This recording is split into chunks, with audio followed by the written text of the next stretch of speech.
welcome to My Chemical Fancast. I'm Kat. And I'm Haley. And this is a podcast dedicated to all things My Chemical Romance. This week, I'm still sick. And we have 3 more songs to cover. You wanted to wait recording because you're like, maybe by later in the week my voice will be better. I mean, it wasn't better sooner. There was no good option if we wanted to get this out this week. My gosh. It's really just a choice between one pile of shit and another pile of shit. There's not even like that big of a difference in the sizes. Monday I couldn't talk at all. So I guess that's better. That sucks. But in any case, we have 3 songs to cover. We're doing Mama, Sleep, and Teenagers. Mm-hmm. And I think all 3 of these songs slap harder than any other run of songs we've done so far in Black Parade. Yeah, like how do you put 3 bangers like this one after another? They did, man. I don't know, man. They just slap you in the face 3 times real hard. They're bold. Before we get into it, so Umbrella Academy, as of when we release this, will already be out, though obviously we've not seen it yet. Though we have seen like the pictures from the premiere and all those little videos, and we are overjoyed and so proud. I'm emotional at I'm also emotional at how far he has come and how happy he looked, and yes. I'm just really happy that like a thing Gerard made is mainstream again. Mm-hmm. And like is on this big platform like Netflix. And I don't know, because I'm in this bubble, how much press Umbrella Academy is getting outside of our bubble. I'm assuming it's a lot. But I kind of don't care. It's on Netflix. That's all I care about. That's all I want. I'm good to go. Yeah, that's all that's important. Also Ellen Page. Yeah, Ellen Page. Who's made a splash. So yeah, it's all gone really well. I'm just really glad that he's in the mainstream again. Mm-hmm. He's a Renaissance man. He can do anything. Yeah. So proud. But anyway, he did these things about 13 years ago. Yep. So let's talk about them. So Mama's the first one.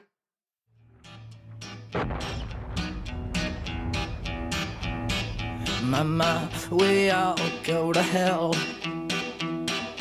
Mama, we all go to hell. I'm writing this letter and wishing you well. Mama, we all go to hell. Oh, well, now, Mama, we're all gonna die. I think this is maybe it's in my top 5, although I may have said that my songs are in my top 5 about 10 times already, so yeah, I don't know where we're running on that, but I don't know, but this is up there for me.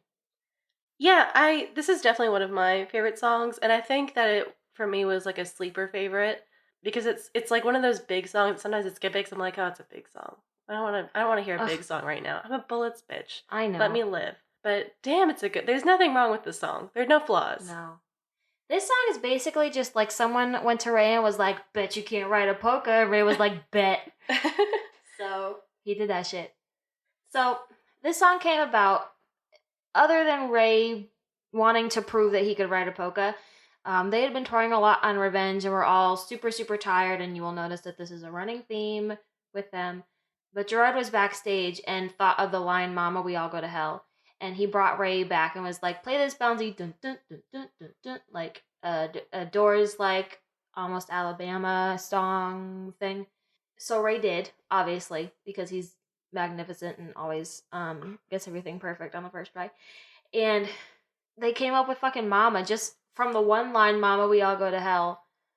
And then Ray's like, all right, I like this bounce, and, it became like a dance thing. But I wanted to put in, and I know it's early for a clip, but I want to put in a clip from The Doors, Alabama.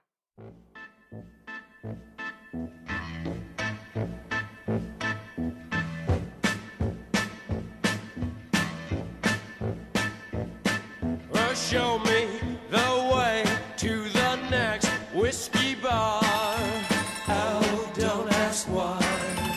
Oh, don't ask why. Show me the way to the next whiskey bar. It is really similar. I think all polkas kind of sound the same. Yeah, but also the vocal line, the da da da da da da. Yeah, there's a little bit of that in there. Ray called it basic Russian polka progressions. And another big inspiration for the song, I mean, obviously we've already talked about how The Wall is a big inspiration for this album as a whole. Yeah. But this song in particular was influenced by The Trial, yeah, which has another polka vibe to it. And there are like riffs in the bridge of that song, which are really similar to Mama, except that in Mama they're like harmonized. Yeah. The evidence before the court is incontrovertible. There's no need for the jury to retire. So, yeah, I think The Trial is a big influence on this song. And then Mother is another song from The Wall, which just has the line, Mother, do you think they'll drop the bomb? And I think, that goes with this. Yeah, for sure. I was listening to The Trial, and this part especially, the melodic line is pretty much exactly the same as the breakdown in Mama. So it has that like da na na na na na.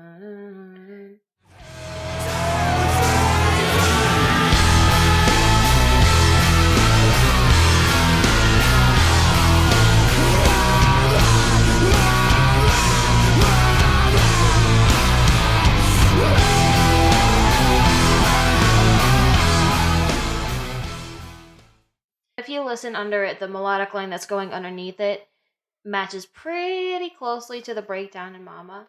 Yeah, there's like similar lines in that. Yeah, a lot of little motifs are reflected in Mama. And when Ray talks about that particular riff in the breakdown, though, he talks about Black Sabbath, which like definitely regarding the darkness of it.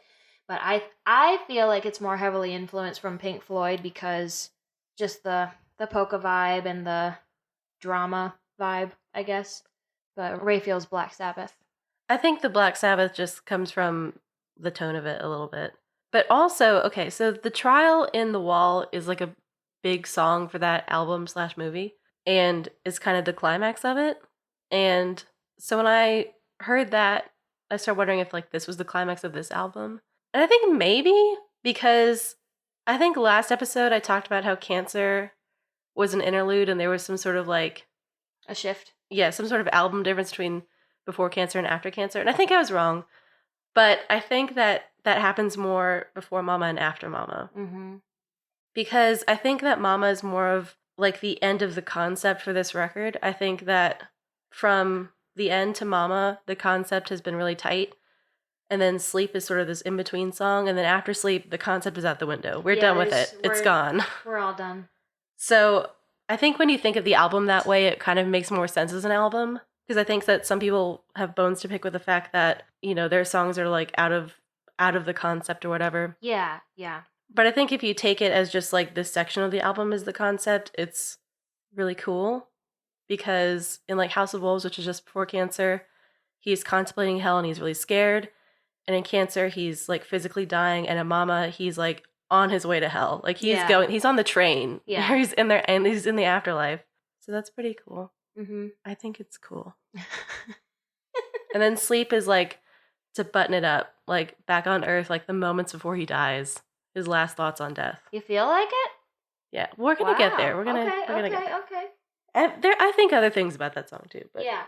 Well, Ray was saying basically the song is like we're in the trenches, as it were, with the patient and a flashback. Like he's talking you through this experiences in his life and how scary it was and how it fucked him up. And I don't know if he's actually talking about a literal war or if it's like a metaphor for like I don't know. Cancer as a battle or I don't know. I don't know. I wrote that down because war hasn't really appeared anywhere besides the album art except in this song. Yeah. I don't exactly know what to do with it. I think maybe, like, honestly, it's just a leftover from being really inspired by The Wall, which is really focused on war. Yeah. Like, maybe the patient was a soldier, or maybe it's, like, something metaphorical where he, like a soldier, like, felt compelled to do, like, morally dubious things and has to contend with that. But honestly, I just think it's a leftover from The Wall. That's my opinion. Yeah, I feel that. But, okay, so, like, say that it is that the patient was a soldier. Because he's had this whole life that we don't know about. Like, all we know is that he was an asshole and that he has cancer now. That's basically all we know. But we don't know, like, what all he has done before or, how his relationship, say, with his mother is. And in this song, it's not looking so hot. Yeah, it's not great. It's not great. And the thing is, because the character is Mother War, I don't know if, like, there's an actual, like, parental figure in here, if it's just... or if it's just, like, Mother of all soldiers or, like, a... Yeah. I don't know, like a death mother figure or something. I'm not really sure. It could be a lot of things. I don't know. But so, like, say it is his own mother, though. It's basically, he's writing a letter to her, but is halfway through telling his mom to be chilling that we're all gonna die anyway. And then he goes to, like, quoting his mother disowning him because, I don't know, because he's an asshole, maybe. But I think part of the song is like, man, I hope she never asked me the deets about what I've done because, it'd break her heart. Yeah, for sure. Yeah. I think either way, whether or not he's a soldier or not, or whether or not he's talking to his real mom or not, I think that the main takeaway of this song is that he feels like a disappointment. Yeah. He feels like he's going to hell in a blaze of glory, weird glory. And I think that's really interesting because it's really different from cancer, where he's dying very quietly and kind Right. of pathetically from like an illness, which like slowly eats away at him. Mm-hmm. I think there's a cool dichotomy there between the drama of the afterlife and the celestial, and then like the everyday, your body is just failing you. Mm-hmm.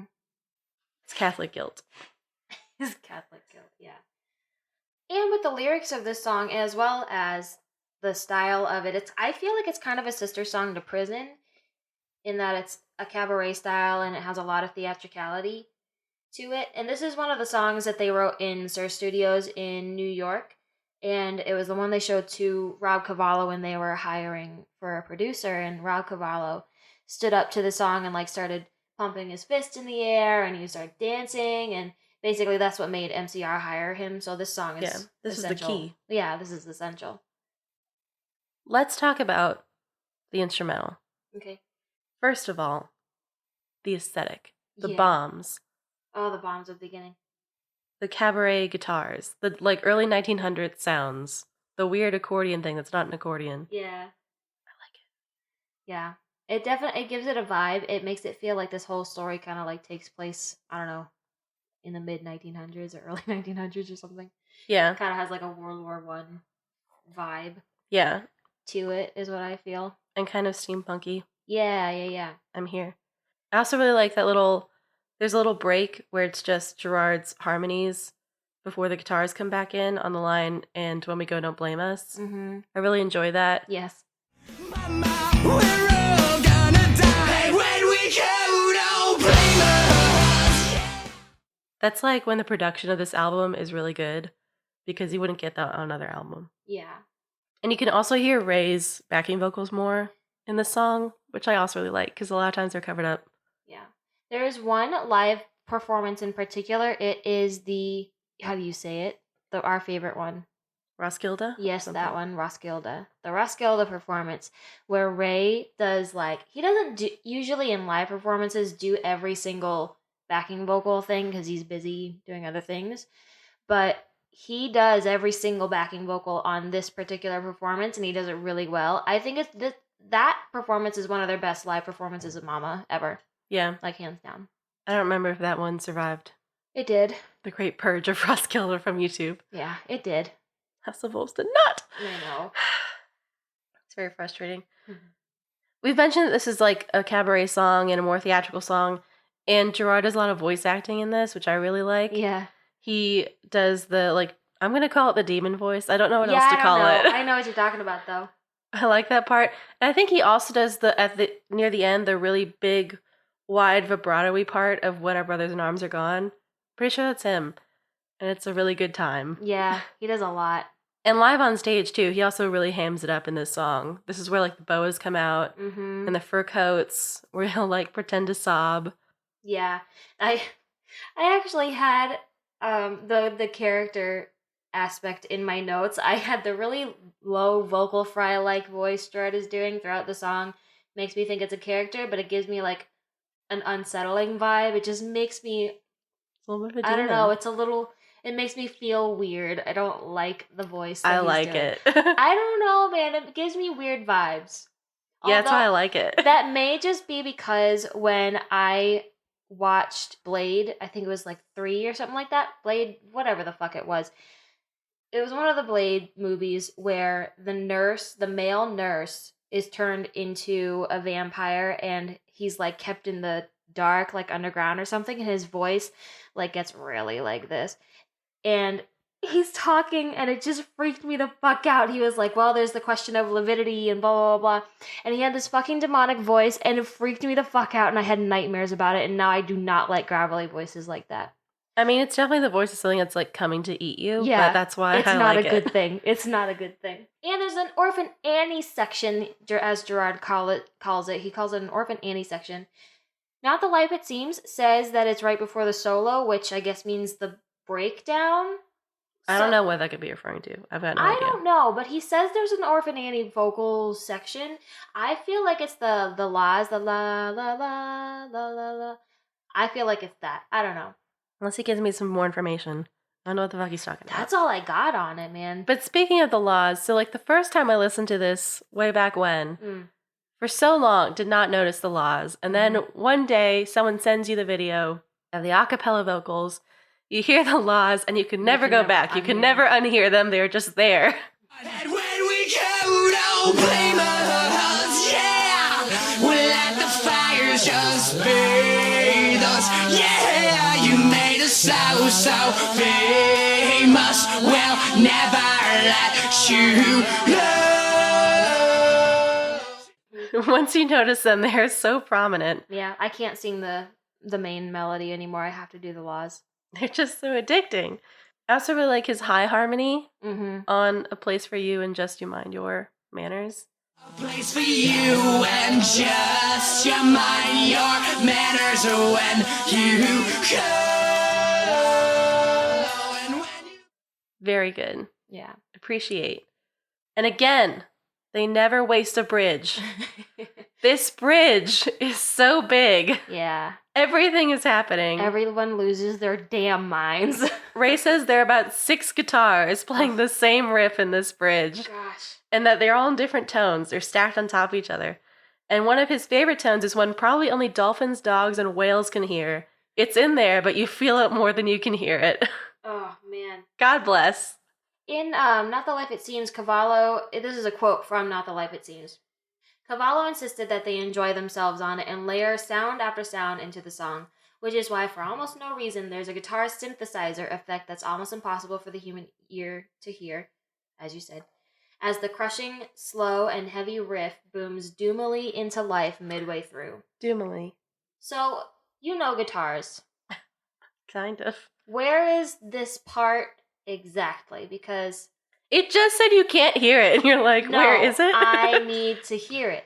It probably can't. No, it said almost impossible for the human ear to hear. It's in the bridge. I mean, you're just going to have to pick it out with your ears. Ugh. There is a weird synth guitar later on after Liza does her thing. And put a pin in Liza. We're coming back to Liza. Yes, Liza.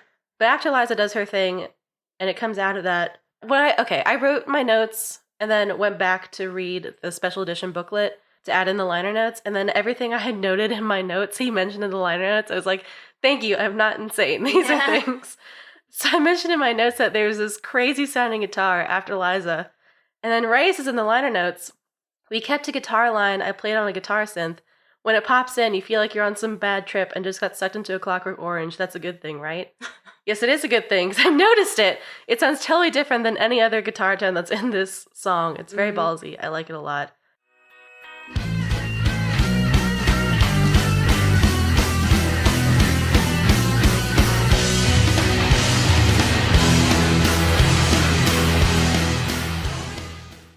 Anyway, that doesn't answer your question, because I don't think that's the tone they're talking about, because it's very audible. But it's another thing that's a synth and that is cool. Yeah. There's a lot going on in this song. Anecdote. Okay. Side note. When I was in college, I was sitting in a hallway waiting for a professor to meet with me or something. In the hallway, though, there were some SRT majors, which are sound recording technology, which is like basically you're going to be an audio engineer. So they were sitting in the hallway doing a project together. And the project was, I gather, to find a song that's complicated and break it down. And find, where they layered on parts and like what effects were used and that kind of thing. They were using Mama.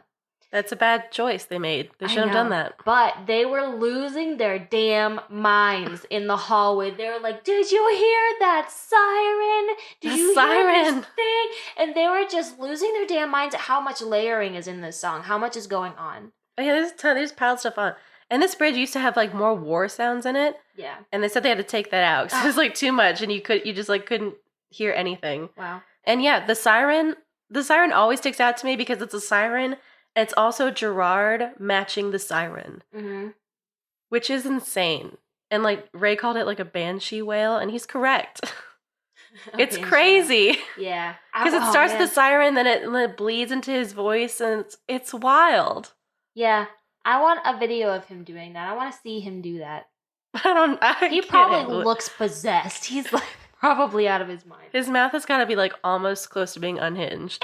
Like a snake. Oh, there's another gang vocal section. There is, and it has everyone. Everybody. Everyone's parents. Everyone in it. It's Yeah. so cute. And Frank said this was the time when he found out that his mom sang like a gypsy, which he thought was the coolest thing in the world. That's so sweet. I want to listen to it real quick. After all, through fortune and flame we fall. And if you can stay, then I'll show you the way to return from the ashes you call. We all carry when our brothers in arms are. It's really adorable they got their parents on here. I'm very touched. Although he brings back that fucking demonic voice that I can hear it underneath, and I'm not happy about it. But the rest of it, I'm very happy about. I'm very pleased. Yeah, I'm sure.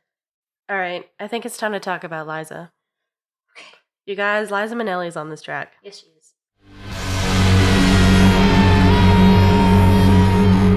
And if you would call me your sweetheart, I'd maybe then sing you a song.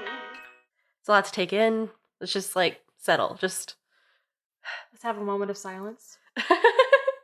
merge these worlds. Liza Minnelli is on this track.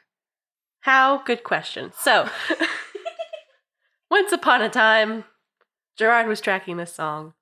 And throughout this album, he'd done a lot of weird voices. Sometimes he'd done women's voices. We have discussed this. And he almost put that on this track. But then he was like, oh no. It really needs like a better woman's voice. And he was like, offhand, you know what'd be great? Liza Minnelli.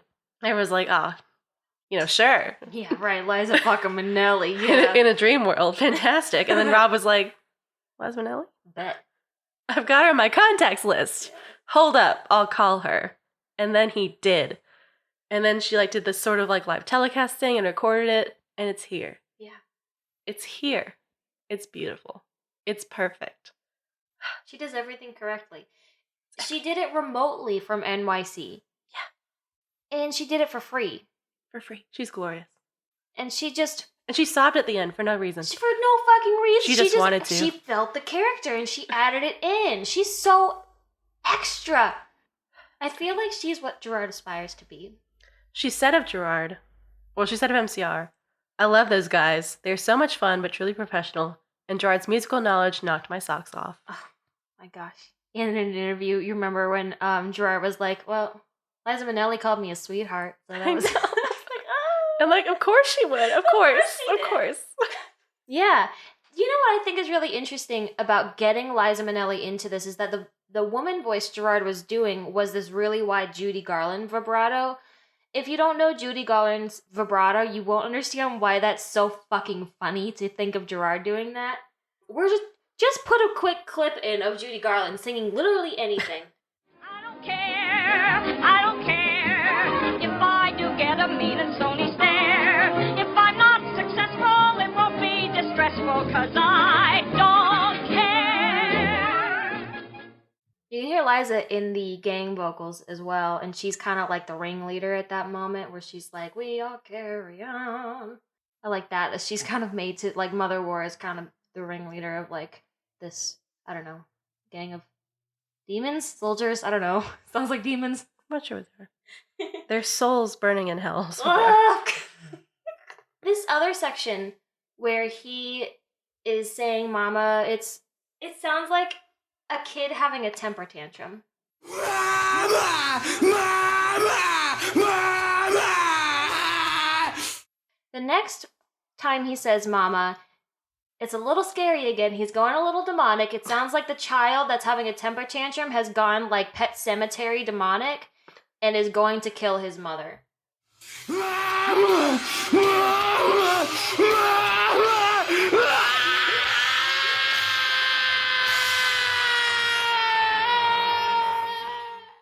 That's just what it sounds like to me. Maybe it's like a desperation thing, or I don't know, but it makes me think of the toddler. He just like went wild in the studio, and I really appreciate that. He's very ballsy. He's not afraid to like do different voices and sound literally insane. Mm-hmm.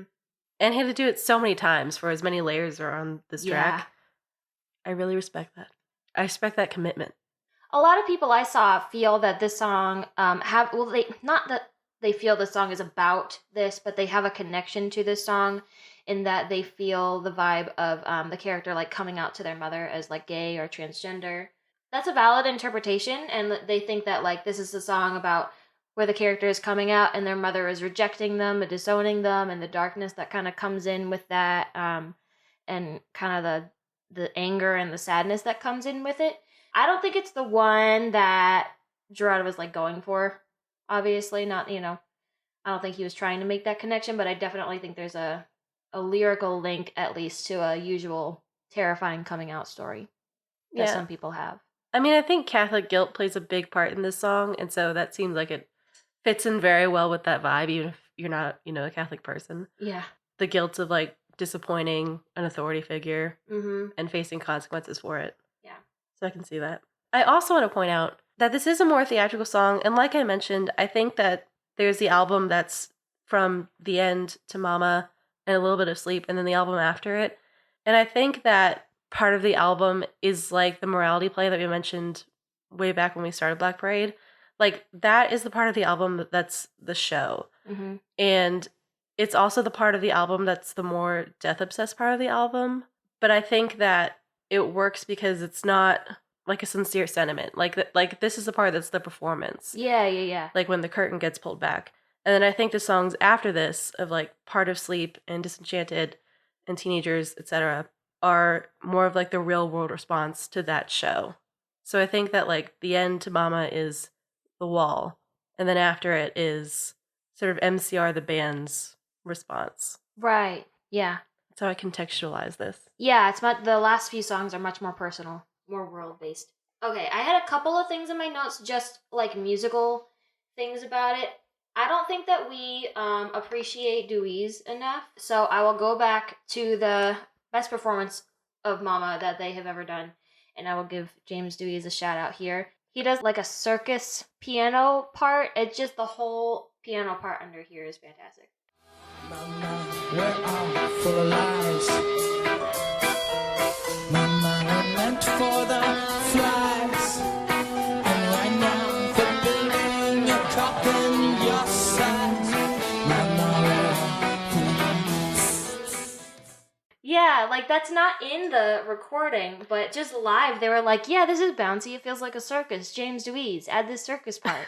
There's a part in the beginning intro that's with a vibraphone that's kind of similar, but it's not quite the same. I know this because I was tracking this, and I tried to do that part. It's my favorite part. I love that part. Yeah, props to James Dewey's, a master of keys. James Dewey's, master of keys. I think probably this is one of my instrumental favorites. Like, if not overall favorite, instrumentally, this is definitely one of my favorites. In my notes, I don't remember what this is referring to, but it says, listen to this shit. Who else was doing this at that time? No one.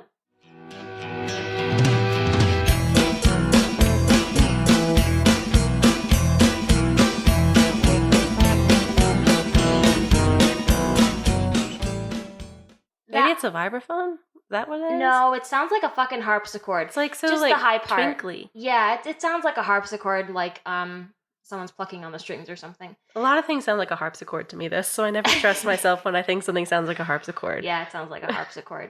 I normally hate harpsichord, but I'm like super down with that part. Who was messing with these instruments in this time? Who was going this far? Who was being this big in this time? Nobody fucking else. Nobody. And Liza Minnelli's part at the end, it has kind of like a, I don't know, is it like a traditional Jewish feel to it? Am I wrong? Like it's... The sobbing? No, the instrumental.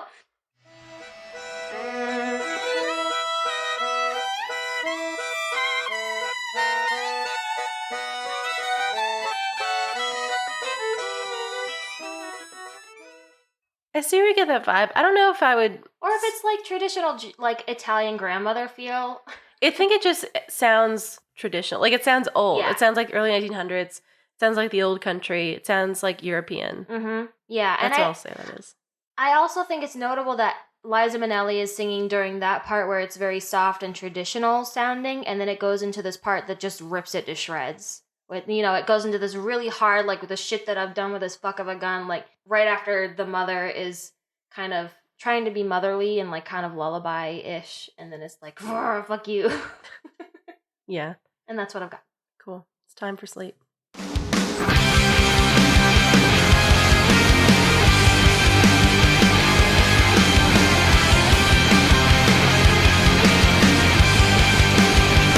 Some say now suffer all the children and walk away a savior or a madman and polluted from gutter institutions. Don't you breathe?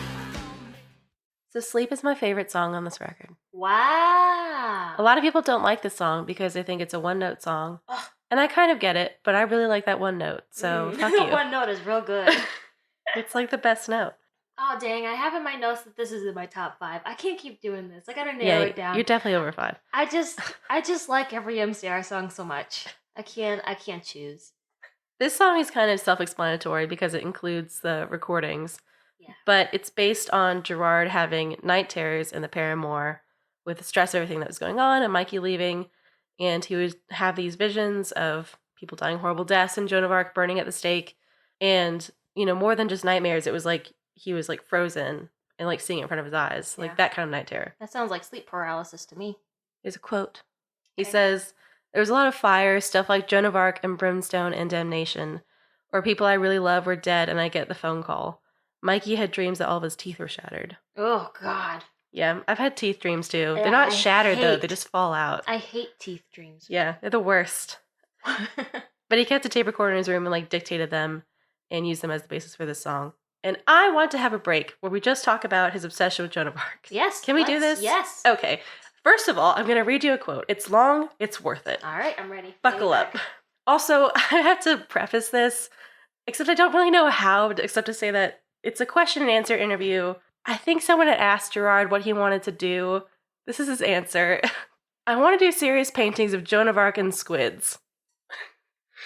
Squids? The squids feature very little in this quote, but we do start with the squids, so we're just going to get through that part. Like it's at the squids are at the forefront of his mind. It's not like a Yeah. minor thing for him. He Oh. mentioned the squids on purpose. Yes, I'll read you the bonus thing about squids at the end. I can't wait. There's a bonus thing on squids. Yes. "I want to do serious paintings of Joan of Arc and squids. Joan of Arc is my favorite historical, legendary, whatever figure. Number 1. It's a boyish, waifish girl in a suit of armor on a white horse, and that's badass. I've always been attracted to that character because it was somebody who was willing to die for what they believed in, and they were probably fucking crazy and like touched by the hand of God, and I believe in that shit. I totally believe in that stuff. I believe that it can happen to anybody. Like when we started this band, there was a brief amount of time where it felt like you drank gasoline and shit glass, and you were always covered in your own sweat, somebody else's spit or blood or something. And I felt that, you know what I mean?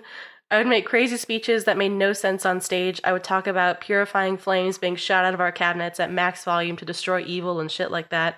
I was, touched in the head. And really, when you get touched in the head like that, I think your job at that point for the rest of your career is to remember what it was like to be touched in the head and kind of keep that going. Because that can't last forever. You'll be dead, I think, like Joan of Arc. So yeah, I love Joan of Arc and squids." Bonus squid quote. "Honestly, the shapes, the disgustingness of them, the suckers, the fact that they're in the ocean, I'm a huge Hellboy fan, so I draw a lot of squids." Anyway, he really likes Joan of Arc. I think this is very telling about his character. Yeah. So here are the 3 main points I pull out of that quote. Okay. The things he likes about Joan of Arc the most. 1, her defiance of gender norms. 2, her visions and like the blurred line between religiosity and insanity. And then 3, her martyrdom. Let's discuss. Let's discuss. What a relatable figure for Gerard to Wow. like. Yeah, no, for sure. He feels that he was similarly given a mission from God. Like, he literally feels that this is his mission from God. And that, like, both Joan of Arc and Gerard maybe feel like they occupy a liminal space between gender and sanity and, like, being a myth and being a real person. Mm. I'm very intrigued by this. Yeah.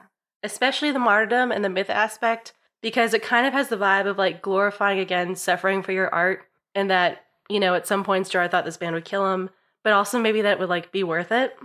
Hashtag worth it. Like the very high-minded ideals for it to be worth it. Yeah. Because yeah, it is like that mission from God. Yeah. That like maybe he's suffering, maybe he would die, but like it's for the cause. You have to fucking believe this shit to believe that you are in the same realm as Joan of Arc. Yeah, and think that you are also similarly a martyr and given a mission from God. Not that I'm saying that he's crazy, but he's a little crazy. Well, he thinks that he was a little crazy. No, for sure. Like, you have to be. Yeah, that's like a crazy thing to say. And it's like bold as fuck to say something like that and to get away with it. Yeah, I think for us, it's normal for Gerard to say these things because we're like, yeah, it's Gerard. Like, he just says that stuff and we're used to it. Like, that's just Gerard. But can you imagine a normal person saying this? Like, if somebody in a local band around here would be like, yeah, I'm fucking like, Joan of Arc and I'm a martyr. Be like, shut the fuck like, up. Fuck all of you. But, okay, I have another quote from a different interview. I can't wait. I'll read it to you. Okay. He's talking about when he was a kid and he was in school that he managed to avoid getting attacked or hurt, but he saw so many kids who were bullied. And he says, I always wanted to stand up for them, but I couldn't. I was a coward. So when I got old enough, I said I'm not going to be a coward anymore. And then after 9/11 and after going to SVA and he started this band, he says, I had always been interested in the idea of leadership. I wanted to lead kids to something positive. So like he wanted to be a leader, and then he had this mission that he felt he had to fulfill. And it's just like no one would get away with that. The reason that Gerard does get away with it is because it's genuine as fuck. And because he's like super fearless about it. Yeah. Usually when somebody tries to be a leader, because there are so few rare good leaders, they fuck up because they are plagued by like paranoia or like being timid or being self-conscious. And that just destroys everything. But Gerard has none of that, perhaps because he was at one point touched in the head. Who knows why? But he genuinely means it. He's not afraid to do it, and he's ballsy enough to like get it done. Ballsy and creative enough to get it done. Yes. He has the drive and he has the creativity. I think a lot of people have one or the other, like they have the drive or the desire and the passion, but they don't have the creativity, or they have the creativity, but they don't have the drive to do it because all artists are depressed. Yes, and let me tell you one more thing I thought of while I was walking home. Because like that is true. There's a lot of people who don't have both. And I think that if Gerard had been on his own, maybe he wouldn't have been as successful. But having the band and that gang helped him. And so I thought that he's kind of like Sailor Moon, because Sailor Moon... Yes! This is what I have been waiting for. Sailor Moon is not successful on her own, ever. An MCR and Sailor Moon crossover. This is what I want. Sailor Moon will never win a fight by herself, ever in her goddamn life. No, she won't. Okay, but she is the one you need when you need to save Neo Tokyo. And you need to shut it down with whatever crystal freezing thing she does, okay? So, like, she's critical, but she's also... She'll never win by herself. She needs all of her Sailor Senshi. Yeah. And that is what the band is. She is the one with the ultimate power, but she can't use it without her friends. That is my big thought. Wow. I'm posting that everywhere. Gerard is Sailor Moon. This is going to be my new tagline. I'm going to make edits of this, and this is going to be on everything. This is going to be in my bio. I think it's canon. No, it is canon. No, for sure. Like 100%. Wow. That's all I wanted to talk about. I can't believe Gerard is Sailor Moon. This is amazing. So back to the song. Sure. I don't know if I'm ready to move on. Man. Okay. All right. So let's talk about the inspiration for this song. Yes. So I think there are many. The one that he mentions like outright the most is a Toto song from like the Dune soundtrack. Mm-hmm. And for sure, there's like a musical sound there that's the same, like it's the same progression.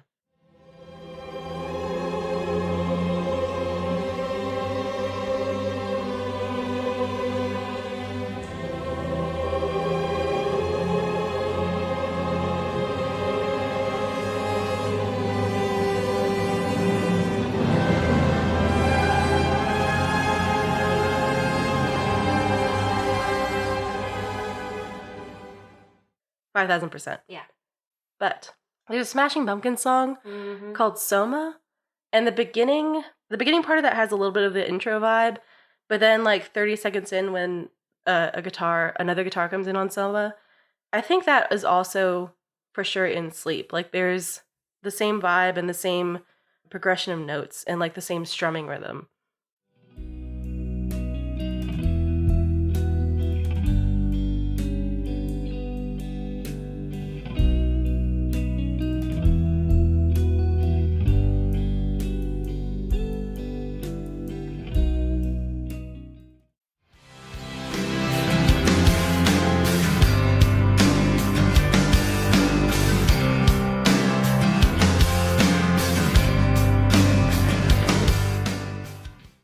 But Soma sounds like wildly different. Yeah. But I think that's in there. And there's also another Smashing Pumpkins song called In the Arms of Sleep. Some like far away MCR fan part of me remembers somebody mentioning this song explicitly at some point, and I can't find where that happened. It's so hard to search for. But that also has like a little recording sound on it. And I feel like I remember hearing that's where he thought of adding the recording in, but You know, I don't know. think it was because of Glass and the Ghost Children. This is where I feel that he had the recording idea, and it has the same pitch manipulation Yeah. and the rewinding sound and all of that. So I'm operating on the premise that I'm hearing the voice of God, or what I perceive God to be speaking to me or through me. But maybe I'm completely, so all my kind of demagoguery in my life about me thinking that my life has importance might me thinking that my life has importance might. That, I mean, it's exactly the same, you know? maybe that Yeah. is what I was thinking. Because I was like, I know there's a song with a recording on it. Yeah, that's I this couldn't one. find it. That's this one for sure. Billy did that, and he's even talking in here about a mission from God. Well, If you listen, he's talking about being given a mission from God. yeah. Another inspiration, I think, is a lyrical inspiration, is from Phantom of the Paradise. Yes. The Phantom's theme, which is the one he plays on piano. And I feel like it's also titled Beauty and the Beast, which I feel is kind of a theme in the song, that the narrator feels like beastly and is refusing the kindness of others. And that song also has a line where it deals with sleep and hearing voices, because it starts out, half asleep I hear a voice. Is it only in my mind or is it someone calling me? Very Joan of Arc like, right? Yeah. It also like mentions a procession, and Gerard mentioned that he was very interested in processions, Mm-hmm. which is weird but cool. Yeah. And there's a line, a drink for the horror that I'm in, for the good guys and the bad guys, for the monsters that I've been. And that is in that Phantom of the Paradise song. Yeah. He says, to work it out, I let them in, all the good guys and the bad guys that I've been. Hey. When we saw that in the movie, I was like, I lost my I mind. see I that. see you. I notice. Yeah, I want to watch Phantom of the Paradise again and just take notes the whole time. Yeah. Just, I think that's the biggest one. That's the one I remember the most. It was like, I know I got there was one in, I think it was a reference to the end that we missed from Phantom of the yeah, Paradise. what are you going to do? There's so many references in there. They're like, just watch the dang movie and you'll be in Gerard's mind, Yeah. to be honest. I think the biggest thing, yeah, I'm going to double down on this because I thought about it for 5 seconds and I think I'm right. So, lyricism has always been strong in this band, but I do feel like when you get to Black Parade, there's more of a poetic vibe to it that Phantom of the Paradise I also think has. Phantom of the Paradise has incredible, interesting, creative, poetic lyrics. And I think you get more of that in Black Parade than other albums, and perhaps it is related. Perhaps there's a reason. Can we real quick go back to the Dune reference? So they took this song and Gerard was like so moved and so inspired by this song. He heard it and he was like moved to tears. He loves It's this. a nice piece of music. It is really nice, yeah. Yeah. So he heard it and he was so inspired by it, and it's called Final Dreams. Did we say it's called Final Dreams? Nope, we didn't, but Yes. it's called Final Dreams. There you go. It's called Final Dreams. So he went with Ray and was like, Ray, we got to make a song based on this song. And so Ray was like, all right, bet. So let's watch Dune. So they were watching Dune, and Frank comes down and he's like, what do you guys do? It's like 2 a.m. He comes down and he's like, you guys are just up all night watching nerd movies. Frank's not here for this nerd No, culture. Frank is way too punk for these dudes. Like, I don't know. I guess it's a nerd song, so that's too bad for Frank. Like, that sucks for him. He's never been on board with the D&D. No, he's not a etc. nerd. He's like distinctly like the least nerd-like in the band. Must have been hard for him on that bus. Yeah. Everyone's playing World of Warcraft. And Cavallo created 2 guitar tones Yes, okay, we're for this skipping. song. Okay, so I don't know what the fuck this Nemesis tone is. someone needs to give it to me. I don't know what it is, but I need it. I need to destroy my enemies with it. I need to lay waste to a town with it. It sounds incredible. Because apparently Ray played it and a fucking wall fell down. A wall fell down. What? Like what? So they're called Blackfire and Nemesis. Those are the two tones he created. Also, in Sailor Moon, wasn't there a planet called Nemesis? Anyway. Oh my gosh. I'm so happy. We're going to pull every Sailor Moon reference that this band makes. And wow. Sailor Moon reference. Yes. They are directly referencing Sailor Moon, nothing else. Oh my god. Nemesis is not a word outside of Sailor Moon. If we're going to stay on music for a second. Yeah. So the reason this song is my favorite is because I live and die for the build-up and then the climax of the song. Yes. There's so much. It's overwhelming. Like the chugging to get up there. Oh, man. So good. Just like the right amount of time, the right amount of like crescendo. Excellent. And then Ray's guitar just like rips into a lead sound right at the perfect moment in Gerard's vocals. Mm-hmm.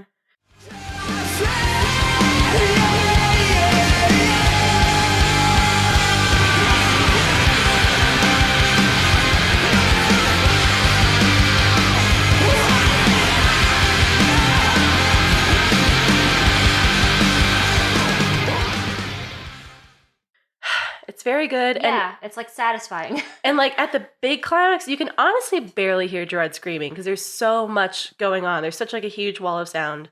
You can barely hear him, but I love it. And it gets me every time and it like lays me out. It's like someone like punched me in the face. Yeah. Like for real. It's so good. And then you only get to be sued for like 5 seconds by this outro. But I'm okay with that. Mm-hmm. There's not like a lot of things I find cathartic. I feel like people throw that word around a lot, at least for me. But like, this is a cathartic song for me. Mm-hmm. It's just a very good like build up and release of energy. Yeah.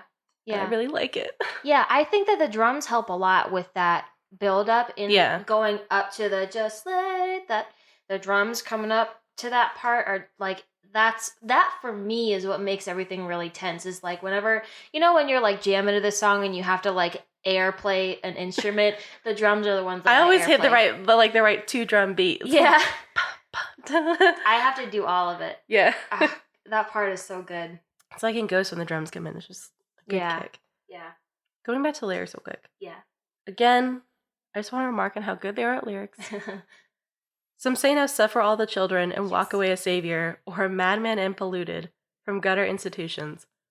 Poetry. Yeah. Poetry, and also another kind of like Joan of Arc theme, it being like a savior of the kids, a savior of MCR fans, but also a madman. Yeah.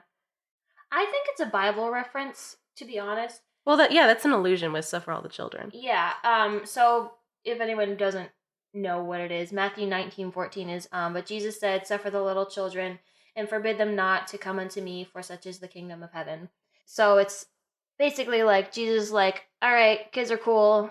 Just let them come to me because I'll take care of the children. So I think that this is kind of playing on Gerard's position as a martyr and as a leader of the quote-unquote scene, where these kids are all looking to him, and he's like, yeah, sure, come on. You're all good. I'll take care of you. We're good. Yeah, I think there's like, him being a savior of the kids or the fans. Mm-hmm. But then you have the other section of the line, which is, or madman and polluted. So like, yeah, feeling like he's kind of crazy for putting himself in this position anyway. Yeah, I think he feels like he's kind of walking a line. Yeah. He could go either way. And there's also like the pollution because he can have all these high-minded ideals of like what he wants to do with his leadership. But he's also like just Gerard. And he's like a recovering alcoholic, an imperfect human. He can only do so much. Yeah. He is not Joan of Arc. He is not a saint. No. He is not Jesus. He's doing his best. He's doing his best, man. This is another song where if it's the patient or if it's Gerard, whichever, it doesn't really matter at this point. He's talking again about all the bad shit he's done, but he's not like sorry for it. He's not apologizing. He's like, this is, it is what it is, and this is what has happened, and sucks to suck. Sorry. Yeah, I see that line. I see the line before it about being a savior, and then I see the line about don't you breathe for me, undeserving of your sympathy, as being more of a patient line of like not repenting, but still acknowledging that like he did shit that was wrong, and like he's probably going to hell for it, and like he's fucked, Yeah. I think this is his acceptance of it, acceptance of Yeah. I'm a bad person and I'm going to hell, but I can't do anything about it now. That's what happened. Because there's also the line, the hardest part is letting go of your dreams. Yeah. He may want to be a better person in sort of an idealistic way, but time's up. So he's done. I think it's interesting that there's another reference to the hardest part, because the hardest part in Cancer was leaving his family. Now the hardest part is the awful things he's seen, letting go of his dreams. I don't know. I think it's interesting and definitely deliberate, because there's not a lot that Gerard does that's not deliberate, that this hardest part is mentioned again in the lyrics, especially in one of the songs immediately after. I think if I were making a wall-like movie of this album from the end to sleep, I would have the patient, for Cancer, I would have the patient in his room with his family around him, saying goodbye. Mama, you get this weird, Mama's where the animation comes in. You see the walls, live action animation. So Mama's the animation part, and it's about hell. And then for Sleep, you come back, his family is gone, and he's on the last 40 beats of his heart, So it's just him in this room now. That's yes. really specific. Yes. So it's just him in this room now in the darkness. And is dying, and now the hardest part is letting go of his dreams, because everyone's already gone. So there's no one to put that on anymore. That's me as the director of Black Parade, the movie. Yeah. There you go. Hire us to film the Black Parade movie. Don't, but hire me to be your script doctor or something. I don't know. Yeah, right. Also, there's the line, 3 cheers for tyranny. Hey. Unapologetic apathy. I see that. I see you. I see you. I got it. See it. Self-referential. And then right after it says, because there ain't no way that I'm coming back again.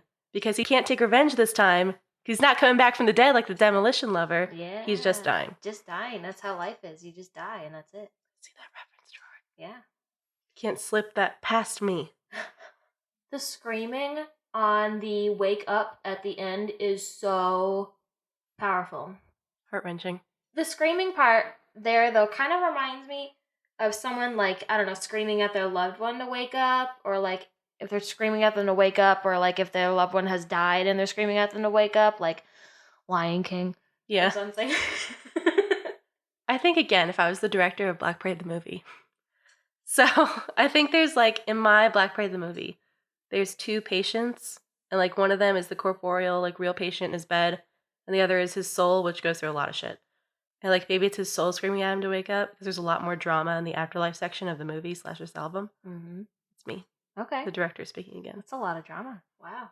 Yeah, I mean, I feel like it is someone screaming at Gerard to wake up, from his nightmares or his night terrors or something like that.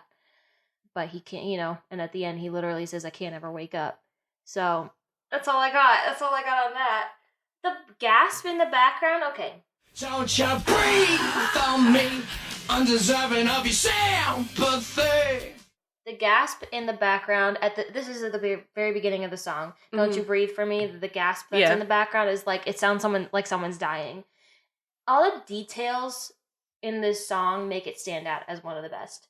Yeah. It's not as complex and layered as a lot of other songs like Mama or Black Parade, but the vocal performance is so impactful, and the guitar lines are simple enough, but they're so dramatic and they're so powerful. Just the whole song is like that. I really like this song. Yeah, it doesn't have to be super complex and layered, and And there are a lot of layers. The thing about the layers in the song is that there's so many, they're so stacked, and they're so loud that you can't differentiate a lot. So maybe it feels like there are less, but there's there's a ton going on. Yeah. I really like it. Yeah. The transition from the screams to the soft ahs at the end is too much. I can't handle it.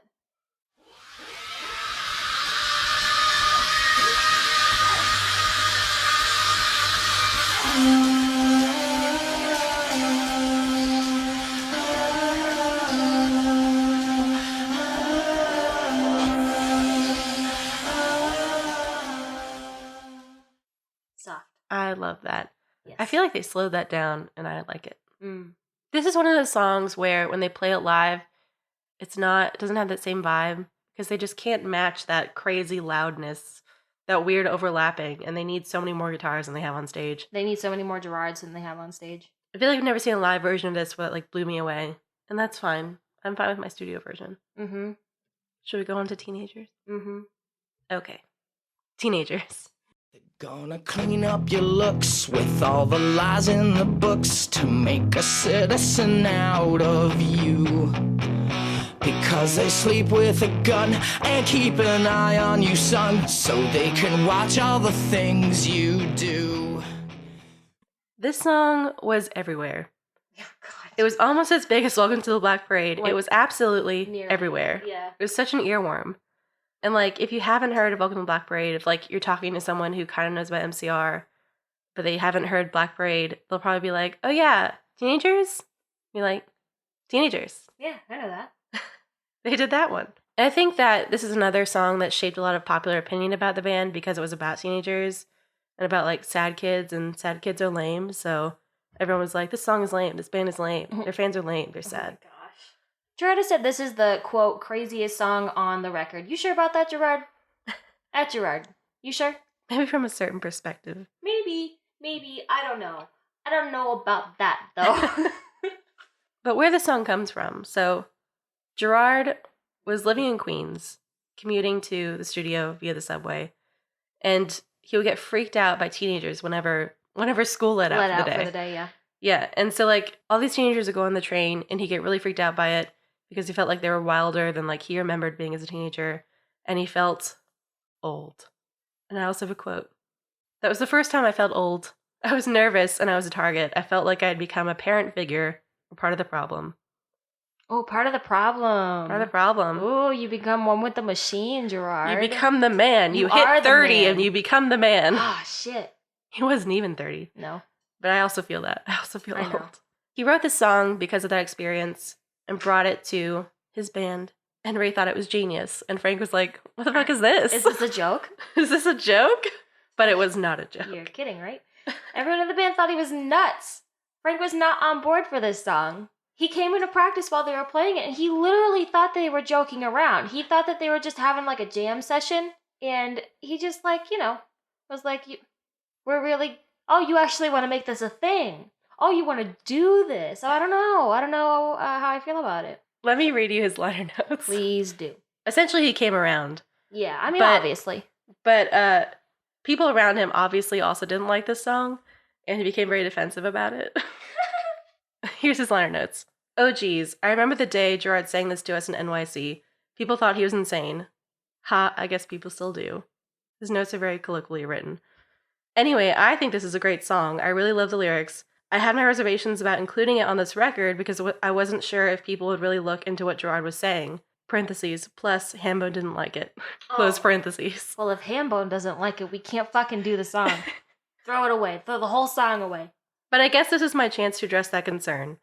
If you get it and like it, good, perfect. But if you don't get it, all caps, read the lyrics and pay attention. Parentheses, Hambone, you'll come around. Close parentheses. Thank you, that's all. Very sassy. Reading his liner notes sometimes reminds me of reading his freshman Rutgers Yeah. journals. I'm into it though. Yeah. That's not a slight, Frank. I'm into it. And in terms of references for this song, like, just fucking listen to any classic rock song. You can't even name a reference for this song because it's so broad, like, general classic rock Yeah. feel. It's every dad MCR fan's favorite song. It just is. Like, if you're a dad and you love MCR and you're, like, maybe 45 years old, you love this song. I guarantee it. Yeah, you're like, I'm into this. Yeah. Yeah. Yeah. My mom... AC/DC? Who knows? I'm into it. Yeah, my mom even likes this song. She listened to it and she was like, well, I don't really understand the lyrics. Like, I don't know what he's saying, but I like the melody where he's like, Yeah. da-da-da-da. She likes that. They're She like, likes the I can part. picture a guy in tight leather pants with big hair playing this song. Yeah. Dig it. But going back to Frank's advice of read the lyrics. Mm-hmm. So this song is about adults oppressing teenagers and engendering violence in them because of that oppression. And Gerard mentioned, like, over-medicating teens and, like, that they're voiceless and ignored. And I think this song is from the perspective of the oppressed or sympathizer with the oppressed. Here's a quote about it from Gerard. That song almost didn't fit on the record, but it's a topic that's so important to our culture. It's about a really big problem in America where kids are killing kids. The only thing I learned in high school is that people are very violent and territorial. I think people sometimes take issue with the violence of this song especially people who aren't MCR fans and they just hear teenagers and they're like, what are you giving me? A song about Teenagers sad kids shooting wanting to stuff? shoot other kids? Yeah. Yeah.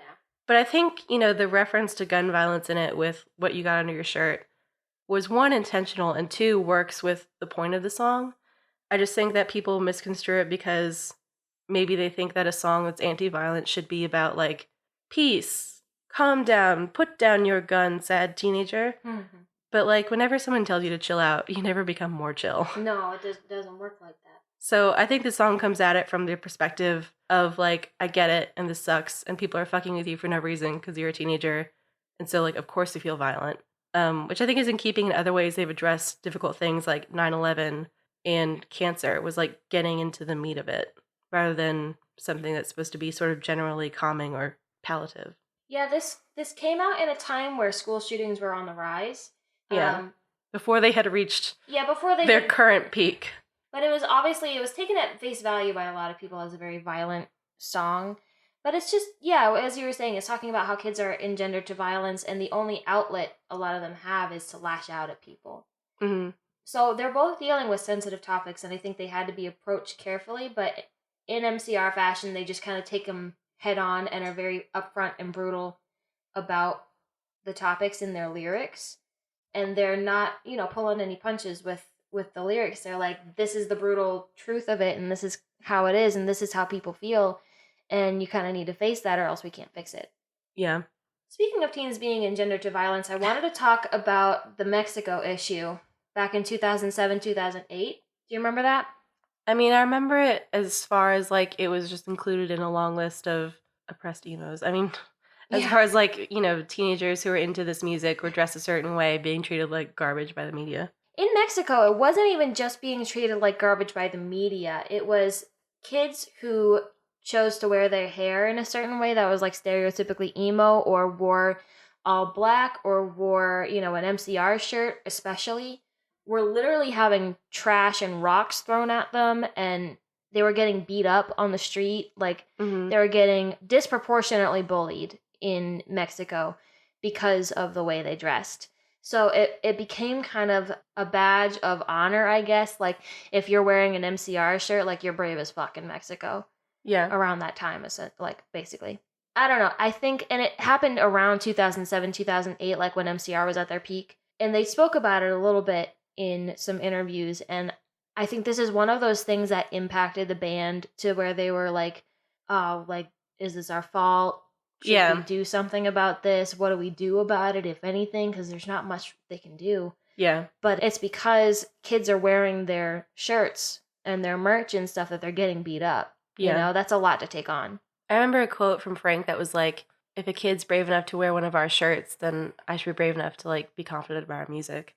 Yeah, I think that beyond just what happened in Mexico, that whole time, there was this weird, we'll get more into this in, like, the wrap-up, but suddenly there became this weird, like, satanic panic fear about emos, Mm-hmm. and it was crazy. Yeah. It was just insane. And people are asking their kids, like, are you an emo? Are you one of them? Are you in a suicide cult? Are you in a suicide cult? And it was just it was really strange, and it became this weird, like, feverish thing. Like, it became, I don't know how to describe it besides, like, the Judas Priest thing, like, way back when, or Satanic Panic, because it was different than, like, media shitting on kids who like Justin Bieber, or media shitting on kids who like One Direction, because it was like media being in a frenzy about, like, this evil force that was coming for your kids, and also that your kids were like shit anyway. Yeah. Somehow, I don't know. It was really strange. Yeah. And it was like coming from all sides. I don't know what to do with that yet. I don't know if that was helpful to mention. We'll delve into it more later. Yeah, we have to have some time to explore that. But that was a really strange aspect. Obviously, that hadn't, like, quite happened yet when this song was recorded, but I think this song fell into it because it's about teenagers, and it just became, like, a thing. I don't know. It was a weird time. The world is a lot better now in some ways. In some ways. It's always a give and take. But it is very ironic that this song is about adults causing violence in teenagers by treating them poorly or non-sympathetically. Yeah. And, like, it sort of was this, like, prophecy. Because that happened with kids who are MCR fans. Yeah. Yeah, they're talking right in the beginning of the song like they're going to clean up your looks with all the lies in the book. So, That's like, exactly what they wanted to do. They're like, don't dye your hair that color. Take off that black shirt, Sally. Yeah. Sally. Sally used to be a good girl. Like Britney Spears again. Ah, jeez. So, in terms of the guitars and the music, like the instrumental of it, one, Ray Toro, guitar solo, Is a god. slaps. Yes.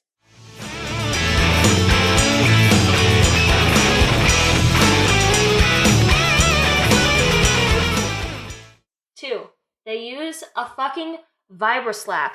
Is that the whirly sound? Yes. Okay, because I wrote down, I don't know what you call that little whirly sound, but I love it. The rattlesnake sound. Yeah, it's like you hit it, it goes like, This- I don't know, I can't even make the sound. Another cog in the murder machine. They set out to I use love it- that sound. They use it 4 fucking times in this. 4 times. Thank God. That is an astronomical amount compared to any other song. I love it. It reminds me of like if you were in like a cool club in like the 40s, like a jazz club. Yeah. I think that would be there. Also, 3 needs more cowbell. I got a fever. And the only prescription is more cowbell.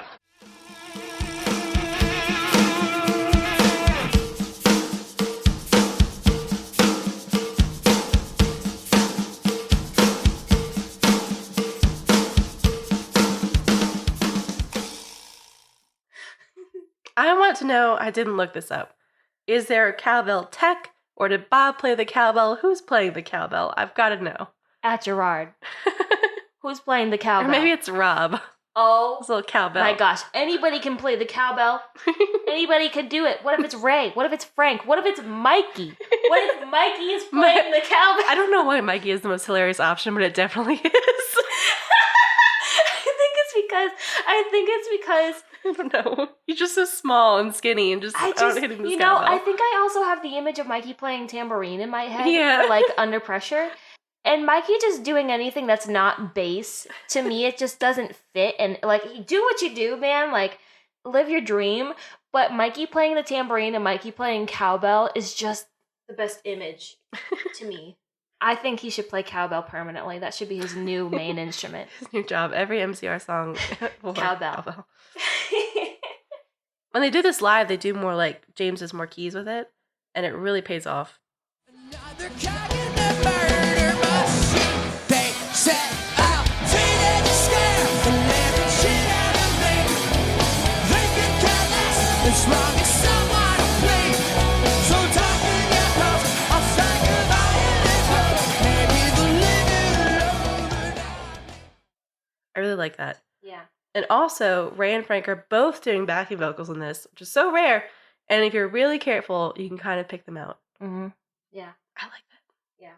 I like the anthem-y kind of vibe it has in the whole song. It has like that kind of fist pumping thing and the drums, the do do do kind of like Yeah. it has kind of like a Queen simple like We Will Rock You. This is a Mhm. really simple thing Yeah, that that's the a whole good- crowd can do. That's a good comparison. Yeah. That's I don't know. That's what it reminds me of. Do you want to talk about the video? I do want to talk about the video. So, it's another Mark Webb video. Mark Webb. Guess who choreographs it? It's Helena. It's Helena. It's actual Helena choreographing it, a queen. Tracy Phillips. A queen. It is also an homage to the Wall movie again. At the beginning, there's like a scene in there where like teens are pushing at, chain doors and like trying to get in. And they just recreate that in this, which is cool. Mm-hmm. There's also gas masks. Yeah. And essentially it's a remake of Teen Spirit. Yeah, there's like Nirvana. vibes. Like the whole it takes place in a gym. There's like the kids in the sitting down and being like kind of not into it and glaring at the band and then being super into it and jumping around all over the place. They shake it up with the cheerleaders and the gas masks and the nightsticks and the bombs and whatever. And the bombs. But yeah, it has that kind of vibe. Mark Webb returns with a vengeance. He has like a theme of in his other videos of kids running. Yeah. So he recreates that in the kids running down the hall to the Yeah. the doors. I love that making of section where they're so focused on getting running Yeah. shots. This is such a look. This video is such a look. Gerard looks so good, and that's all I'm going to say about it. The jacket in this video, the teenager jacket, is an era onto itself. It's great. And also they recreate this look of this video for the EMAs, and it is the best thing ever. It is the best thing ever. I'm not going to say the best live performance because I'm going to regret that, but like, it's the only performance where they recreate a video like this, and it is awesome. It is so cool, and everything about it is fantastic. Oh, God. And Frank is at his most emo. He has his hair is very floppy. Yeah, his hair is super floppy. It's over his eyeball. Yeah. And he's wearing his hoodie up, and he's just kind of like doing this thing through the whole, like, he's there's one part of this song where he doesn't play live or in the recording, and he really takes advantage of it. Yeah, he like milks that. He's like, this is my moment. Everybody look at me. He does that live too. He like super milks it, and when he comes back in, he does it with these slides like up and down the neck. And I can't process it. I can't get over it. He just goes kind of nuts when he plays a song live. He like mouths along the lyrics. He'll like put the mic in the crowd or get really close to the crowd. Yeah. It's wild. There's a lot that goes on in this song live. Gerard's chicken dance, he does this in this song a lot. Is this Mick Jagger or beef? Porque no las dos? Porque no las dos. I don't know, because obviously Mick Jagger did it first. I can't tell you about the dates of that, but I don't think he was influenced by Phantom of the Paradise for sure. No. I think that Beef took it from Mick Jagger, and then maybe Gerard took it from both. Like, maybe he saw it, and Mick Jagger was like, maybe I could pull that off. And then he saw Beef doing it. He's like, oh, I can pull that off. Or they just all did it as kids and really liked it. These children are living the dream, taking over the stage like this. Destroy them. I would kill to be an extra in this. Also, there's a kid who like steps over Ray and takes his guitar and holds it up. Takes it like a trophy. He goes for it. Steps over Ray's dead body and just takes the guitar like a trophy. The teens, and this is definitely in the essence of the song, of them kind of destroying them and like grabbing them and like grabbing the instruments and shoving them to the floor and just being violent with them. It's kind of the essence of the song, and I mean, obviously that's really intentional.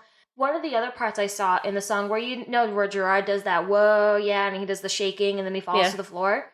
So he gets shot. Yeah, I always, when I was watching this as a kid, I always thought that he was just being Gerard and that he was just like getting electrocuted or something. Yeah. Then I noticed way later that the cheerleaders on the side were shooting him with the nightsticks, and then he was like mimicking getting shot. It's awesome. I was like, jeez. It's so cool. This is like the only video where they use like hot background dancers, and they use them like this. I know. With gas masks and doing like the weirdest, honestly like a kind of creepy dance. Yeah. It's kind of creepy. This is fabulous. This is the second time they've worked with cheerleaders, I think. The first time they covered cheerleaders in blood, and now they're having cheerleaders shoot them in gas masks, so... You know. Tit for tat. I think that they, I like that kind of dichotomy that they seem to be really attracted to, is that super feminine image with a really violent image, like kind of melded into one another. I think that they have a thing with that, and I'm into it. I like it. Yeah, I think mixing violence and women is really common in media, but I think that MCR tries to turn it on its head most times. Yeah, because most of the violence in media is being put upon women, but violence in the MCR world regarding women, women are the perpetrators of the violence. Yeah. A lot of the time. Women are the perpetrators, but in a way where like they never do like a brand new thing of like, fuck this girl for leaving me. They don't villainize them. Yeah, they don't have villains. They're either like entities like death or darkness, or the co-conspirators like the demolition lovers, or there's just sort of like incidental bringers of violence like these cheerleaders. Mm-hmm. I think that's cool. Yeah. It's an interesting way to treat women. Also, it's like a companion to the blood video, which we'll get to later. But it's a very iconic look. I like it a lot. Yeah. This is a great video. Yes, it is. At the end, I also think it's notable that they have a note of violence is never the answer and a link to nationalsave.org, which is a youth violence prevention organization. It's a nice touch. Yeah, so they really want it to be clear to people. Like, even if they have someone that's not listening to the lyrics, they're like not giving a shit about looking any further than the surface of the song. They want it to be clear that where they stand on the issue. Yeah. Because I think clearly from like what Frank says about it, about in his liner notes about people not being into it or people not understanding it, that they had gotten some pushback somewhere at some point. For sure. Definitely media pushback, I would imagine. Yeah. I think that maybe also why this became a video. I think that this video does a good job of making it to where it's focused on the band and not focused on like a video about a school shooting or something, Mm-hmm. It's about like the adult's fear, like the band's fear. Yeah. And like having that fear realized in a video. And that it is sort of like a dream sequence or like an obvious fantasy sequence rather than if you didn't have a video, maybe you just have an image straight up in your head of like a school shooting. Right. Yeah, for sure. That's all I have on teenagers. So I think that's it for these songs. Mm-hmm. These are awesome songs. Yes. So now we'll go into our non-MCR related song recommendations. Mm-hmm. Haley.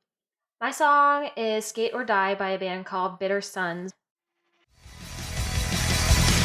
Wake up and skate all day 'cause I don't have a life.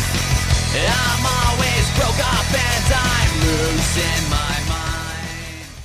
Because of Triple O the Static, or 000 the Static. It's this Danger Days themed radio show. I'm super into it. The vibe is good. They use a lot of the lingo. It has like kind of I don't know, a dystopian feel to it. Like it really, I don't know, for me it makes me really feel like you're able to kind of take yourself out of real life and put yourself into, I'm really listening to a radio show from the Danger Days. It's like an aesthetic. Yeah, it's definitely an aesthetic. Yeah, but they're on YouTube and Tumblr. They have a Tumblr that they post on. Yeah. So Someone messaged us about that, and it was cool. yeah, I was really happy to see that. I was like, wow, this is awesome. Because I've wanted like an aesthetic podcast for a while. Yeah. Someone did that part for me. Okay, so mine this week is non-MCR related with an asterisk because it comes from the Umbrella Academy playlist. Oh. And it Feels Like Heaven by Fiction Factory.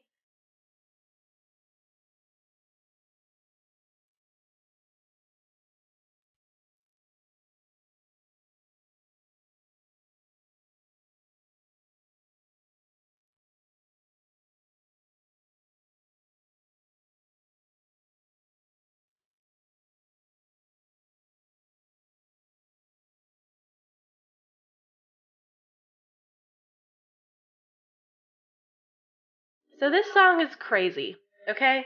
It just sounds like a really good 80s new wavy kind of bop. And like you think that for like the first verse, and the second verse comes in and you hear the line twisting the bones until they snap. And it's just such a departure from like the feel good vibe and you're like, what the fuck? Where'd it come from? So I've just been listening to the song over and over because I'm still not exactly sure what's happening. I think someone is dead. I don't know if they're just like dead and sad about it or dying and sad about it or if they were killed by their lover. I don't know, but I'm intrigued. I just want to know more. I have so many questions. Yeah. And it's a really good bop. I'm feeling this vibe. I like this summery 80s vibe on a European beach somewhere, but also there's a corpse involved. I don't know. Yeah. It sounds like a Klaus song. Yes, it does. Maybe they'll use it in the show. Maybe we'll find out why they're using that vibe. I think that playlist is really good because, I go through these songs and I'm like, I would put this here, I put this here, I put this here. Mm-hmm. And I want to see if I'm right. Yeah. Yeah, that'll be interesting for sure. I think we're running a little bit long for Fanecdotes this week. We will get to another time. We do not forget. We just store. Is it time to thank our patrons? Yeah. Oh my god, it's time to thank our patrons. So, here's a list of everyone who has supported us for $2 or more on Patreon and who we love and appreciate deep in our hearts. Mm-hmm. Tim Malpass, Vienna Langton, Gabby Dauber, Quinn Torrens, my mom Tara Lamantia, Sheriff McGregor, Katie Kelly, Melissa Contreras, Bill Grant, Amber Johnson, Caitlin Carnes, Ann Louise Mullen, and Kayla Williams. Thank you so much. We love you. If you want to be on this list or support us in any way, you can find us at patreon.com/chemicalfancast. If you want to follow us on social media, which you should because we're super cool, we're on Twitter at Chemical Fancast and Instagram at Chemical Fancast. And you can find us on Facebook at My Chemical Fancast. If you want to send us a fanecdote or just a note or want to talk to us, our email is mychemicalfancast@gmail.com. If you want to leave us an iTunes review, we'd hella appreciate it. Hella appreciate it. It helps get us out to more listeners and more fans like you. Mm-hmm. And that's cool. Yeah. So that's all for this week. I'm Kat. I'm Haley. And this has been My Chemical Fancast. See ya.